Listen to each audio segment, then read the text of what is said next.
Oedipus is a confident, intelligent, and righteous man, but it's those same qualities that drive him straight into disaster. From the moment he shows up in Sophocles' Oedipus Rex, you know things are not going to end well. Because Oedipus isn't just a tragic character, he's the blueprint. He's what happens when fate gives you a prophecy and you try to fight it with everything you've got and still lose. Here's the setup. Baby Oedipus is born with a terrible prophecy hanging over his soft, swaddled head. He was destined to kill his father and marry his mother. Naturally, his parents do what any reasonable royals would do, abandon him on a mountainside with his ankles pinned together. Problem solved, right? Not quite. Oedipus survives, gets adopted by a nice royal couple in Corinth, grows up smart, strong, and just the right amount of arrogant. Then, like any overachieving young adult, he hears the prophecy himself, and he panics, not knowing they're not his real parents, so he runs away, straight into the arms of fate. On the road, he kills a rude old man in a fit of rage.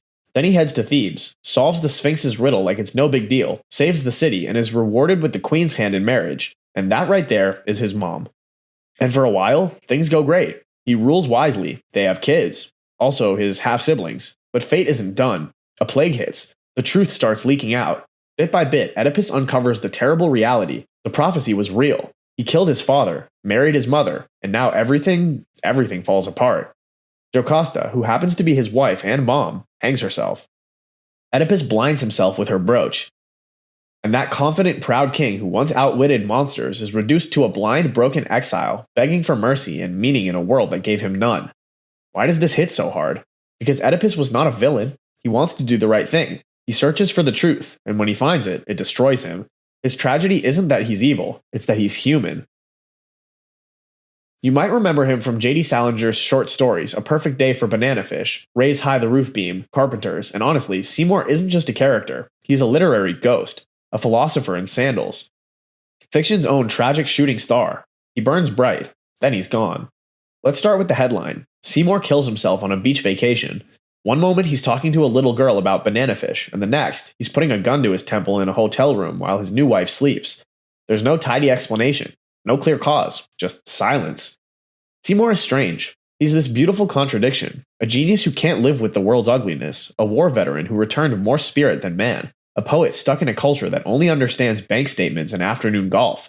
He talks like a mystic, lives like a recluse, and sees more in children in silence than most people see in a lifetime of conversation.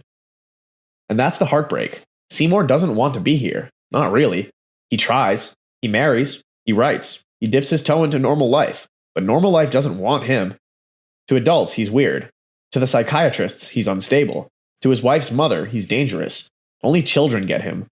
Only they can see past the surface and reach the part of Seymour that's still human, still soft. But kids grow up, and Seymour can't. He doesn't rage. He doesn't make speeches. He just folds in on himself quietly. He exists on the margins of Salinger's stories like a shadow, like a ghost, like a warning. A man too brilliant, too broken, and too good for a world that runs on noise and credit scores. Stitched together from corpses, sapped to life by lightning and hubris. That's the opening act of Mary Shelley's Frankenstein, and things don't exactly get cheerier from there. A mad scientist plays God, creates life, and then immediately regrets it. Victor Frankenstein builds a being, and the first thing he does is run away screaming. Not a great start to your experience. And the monster? He's not born evil. He's not even really a monster at first. He's like a giant abandoned toddler with a philosopher's mind. He learns language by eavesdropping. He reads Paradise Lost and sees himself in both Adam and Satan. He helps a poor family gather firewood, silently, like a ghost with a good heart. He just wants to be loved, or at least noticed. But when people do notice him, they scream, they throw rocks, they call him a monster. Over and over, until eventually he believes it. The tragedy? He didn't ask to be made. He didn't ask to be hated. He starts with innocence and ends in flames. Quite literally, because every time he reaches out, he's met with fear, and fire, and loneliness. Even his own creator, the one person who should have loved him, rejects him from day one. Victor sees what he made and is so horrified, he ghosts his own science project. The monster begs for a companion. Meanwhile, Victor promises, then destroys the second creature out of fear. That's when the monster breaks. He turns vengeful. Yeah, he kills. But even that violence is a twisted cry for connection, and that line hits like a gut punch. Because deep down, this so-called monster just wanted a friend. Just one, but nobody could see past his face. So he disappears, wanders the frozen edges of the world, waiting to die, mourning the man he killed, the man who made him, and the life he never got to live. Frankenstein's monster isn't scary because he's big and strong and ugly. He's scary because he reminds us of something real, how easy it is to be cast out, and how devastating it is to be unloved. Boxer is the giant, gentle workhorse from Animal Farm. He's not flashy. He doesn't give speeches. He doesn't stir up rebellion or plot behind anyone's back. No, Boxer just works. Hard. Tirelessly. Relentlessly. So the animals rise up, kick the humans out, and take the farm for themselves. It's a brand new day, and Boxer is all in. He throws his full weight behind the revolution. He hauls, he builds, he sweats through every season. Not because he wants power, but because he believes. He believes in the cause, in Napoleon. He believes that if he just works hard enough, things will get better. As the pigs get fatter and the rules keep changing, Boxer keeps pushing forward. Boxer doesn't question it, doesn't protest. He just lowers his head and works harder because he's loyal, he's good, and that's what makes it so heartbreaking. He gives everything to the farm. His strength, his health, his very identity. He becomes the symbol of hard work and blind devotion. And when he collapses, broken and bleeding, what's his reward? Retirement? A warm stall and a pat on the nose? Nope. The pigs sell him to the glue factory. And that's not a metaphor. That actually happens. Boxer's final moments are spent in confusion, trapped in a truck he can't escape, too weak to fight, still believing it must all be a mistake. Meanwhile, the pigs lie to the other animals, saying he died peacefully in a hospital, and then throw a party funded by the money they got for his body. Champagne all around. Boxer's tragic because he's not dumb, but he's a true believer in a world that doesn't deserve him. He sacrifices himself for a dream, only to be betrayed by the very leaders he helped lift into power. He isn't a victim of a single cruel act. He's a victim of the slow grinding machine of exploitation, the kind that wears you down until you don't even realize you're being used. And the worst part? He never stops believing. Hamlet is the Prince of Denmark, a man who sees a ghost and spirals into existential crisis. That's the opening premise of Hamlet, Shakespeare's most iconic tragedy, and from the moment his dead dad shows up on the battlements whispering murder, Hamlet is doomed. His uncle killed the king, married the queen, and slid comfortably into the throne like it was a recliner. And Hamlet? Hamlet thinks, and overthinks until thinking itself becomes the enemy. This isn't just a revenge story, it's a psychological slow burn. Hamlet knows what he has to do, but he can't bring himself to do it. He's smart, and he stages a play to confirm his uncle's guilt, but even after seeing Claudius squirm in the audience like a kid caught cheating on a test, Hamlet hesitates because he knows that murder doesn't fix grief, it just adds more ghosts to the castle. And while he's lost in his philosophical fog, things fall apart. Ophelia, the woman he loves, gets caught in the crossfire of his madness and dies. His friends betray him, his mother drinks poison, his uncle tries to kill him with a rigged fencing match, and Hamlet gets stabbed with a poisoned sword, but not before he stabs back. Everyone dies. It's like a Shakespearean Game of Thrones finale, and Hamlet's final words, the rest is silent. Ned Stark is the Warden of the North, Lord Eddard Stark of Winterfell, and in the world of Game of Thrones, that's basically a death sentence. Ned starts out like the classic hero, stoic, noble, sword sharp, heart sharper. He's the guy you want leading your army and tucking your kids in at night. He's got the best castle, the best family, and probably the best beard in Westeros. And when the king, his old war buddy, Robert Baratheon, comes knocking, asking Ned to be his right-hand man, what does Ned do?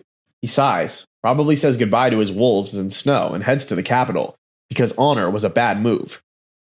King's Landing is not a place for people like Ned Stark. It's a snake pit, a chessboard where everyone's playing 5 moves ahead and lying with every breath. But Ned plays checkers, with the rulebook open, out loud. He thinks the truth will set everyone free. He thinks justice still means something. He thinks if he just tells the king that Queen Cersei is sleeping with her brother, everything will be okay, but it's not, and that's the tragedy. Ned doesn't die because he's weak. He dies because he's strong in a world that punishes strength when it looks like goodness. Everyone tells him not to trust anyone. Everyone warns him that the game is rigged, but Ned doesn't play games. He plays fair, and fair doesn't last long in Westeros. He tries to protect his daughters. He tries to do the right thing. He even confesses to crimes he didn't commit to save his family. And what does he get for it? A sword through the neck in front of his own kid. Ned Stark's death wasn't just shocking, it was wrong. He was the moral compass of the story, and then he was gone. One morning he wakes up, stretches his little insect legs, and realizes, oh no, I'm a giant bug. Just like that. No warning, no build-up. That's the kickoff of Franz Kafka's The Metamorphosis, and from there, things only get worse. Gregor isn't just having a bad day, he's having the worst existential crisis in all of literature, and that's what makes him one of fiction's most tragic characters. Let's break it down. Gregor's not some wild dreamer or rebellious spirit. He's a traveling salesman, not exactly glamorous. He sells textiles to grumpy shop owners and lives in a tiny room in a cramped apartment with a family that's just barely holding it together. And yet he gives everything to them. He grinds away at a miserable job to pay off his parents' debt, keep the lights on, and maybe, just maybe, send his beloved sister to music school. He's the human embodiment of self-sacrifice, and then suddenly, he's an insect. But Gregor doesn't freak out about turning into a bug. The first thing on his mind is that he's late for work, because that's how deep capitalism and duty are carved into his brain. He's not even wondering how to get unbugged. He's just worried about his boss showing up and docking his pay. His transformation doesn't just strip away his humanity, it strips away his usefulness. And once he can't bring home the bacon or whatever insect people bring home, his family starts to unravel. His father hurls apples at him, his mother faints every time she sees him, and his sister, sweet little Gret, who used to play the violin for him, she's the one who delivers the final blow.